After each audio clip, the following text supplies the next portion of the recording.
So అందరం మనం law of attraction చేస్తున్నాం. అయితే ఏది సరైనది అంటే ఆధ్యాత్మిక విధానానికి ఏమాత్రం భంగం కలగకూడదు. మీ యొక్క ఆధ్యాత్మిక జీవనానికి ఏ కొంచెం కూడా భంగం కలగనీయని పద్ధతి ఏదైతే ఉందో అదే సప్రమాణికమైనది, అదే సరైనది. అర్థం, మనకంటూ ఒక ఆధ్యాత్మిక జీవితం ఉంది కదా, ఆధ్యాత్మికత అనేది ఉంది కదా, ఒక ధర్మం ఉంది కదా, అక్కడ దిగజారిపోయి నువ్వు బతకాల్సిన అవసరం లేదు.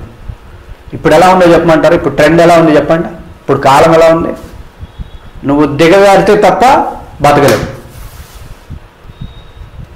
ఒకప్పుడు ఎలా ఉంది? ఆప్షన్ ఉండేది, దిగజారక్కర్లేదు, బాగుండొచ్చు, కొంచెం ధర్మం ప్రకారం నడిస్తే బతకచ్చులే అనే పద్ధతి ఉండేది. ఇప్పుడు ఎట్లుంది?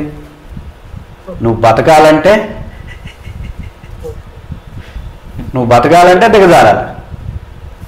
అది ట్రెండ్. ఇప్పుడు రేపొద్దున మీ తరానికి వస్తే దిగజారిపోవాల్సిందే. అవునా కదా? సినిమాలు చూడండి, విద్యా వ్యవస్థ చూడండి, ఏది చూడండి, ఎక్కడైనా సరే మనిషి ఎదిగేటటువంటి అవకాశం ఎక్కడైనా మచ్చుకైనా కనపడుతుందా మీకు? ఆధ్యాత్మిక వ్యవస్థలు అని చెప్పుకుంటున్న ఏ ఆధ్యాత్మిక వ్యవస్థలో మనిషి ఎదగడం ఉంది చెప్పండి? ఎన్ని ఆధ్యాత్మిక వ్యవస్థలు ఉన్నాయి? ఏ ఒక్క ఆధ్యాత్మిక వ్యవస్థ అయినా సరే గుండె మీద చేసుకొని చెప్పమనండి, మా ఆధ్యాత్మిక సంస్థలో ఎదుగుతున్నారు ఇక్కడ సభ్యులు సాధకులు అని. గుండె మీద చేసుకొని చెప్పమనండి. అంత మూర్ఖత్వం, అంత మూఢత్వం. అవునా కదా? అవునా కాదండి? కొంతమంది ఏంటారు, ఏ విగ్రహాలను పెట్టేసేసి జనాలను అట్రాక్ట్ చేసే వ్యవస్థలు కొన్ని, యాగాల పేరు చెప్పి జనాలను అట్రాక్ట్ చేసే వ్యవస్థలు కొన్ని, వాడిన ముసలోడిని అక్కడ కూర్చోబెట్టి వాడే అంత పరమాత్మ అని చెప్పి అట్రాక్ట్ చేసే సంస్థలు కొన్ని. ఇకపోతే శాస్త్రానికి అసలు ఆచరణకి సంబంధం లేని కాన్సెప్ట్స్ చెప్పి జనాల్ని మబ్బులోకి తీసుకెళ్లే సంస్థలు కొన్ని. అవునా కదా?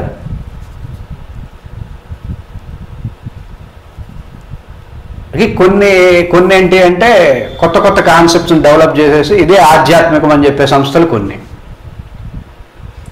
ఇట్లా ఆధ్యాత్మికత పేరు చెప్పుకొని మన అసలు ఆధ్యాత్మికత అంటే తెలియని పరిస్థితి కొన్ని తెస్తే, ఇక్కడ మన టాపిక్ ఏంటంటే అవి కాదు. మన అంశం ఏంటి అంటే ఇక్కడ అందరూ లా ఆఫ్ అట్రాక్షన్ చేస్తున్నారు. అయితే ఈ లా ఆఫ్ అట్రాక్షన్ అనేది మీ ఆధ్యాత్మిక జీవితానికి ఏమాత్రం ఇబ్బంది కలగకూడదు. ఇట్లాంటి సమయంలో కూడా ఇలాంటి విషవలయం లాగా ఉండేటటువంటి సందర్భంలో కూడా మనం మీ యొక్క ఆధ్యాత్మికతకి ఏమాత్రం భంగం కలగకుండా లా ఆఫ్ అట్రాక్షన్ చేయొచ్చు. అర్థమవుతుందండి? మీ ఆధ్యాత్మికతకి ఏమాత్రం భంగం కలగకుండా లా ఆఫ్ అట్రాక్షన్ చేసి శ్రేయస్సుని, విజయాన్ని, ఐశ్వర్యాన్ని మీరు ఏదైతే సంకల్పం చేస్తారో ఆ సంకల్పాలని మీరు పొందొచ్చు.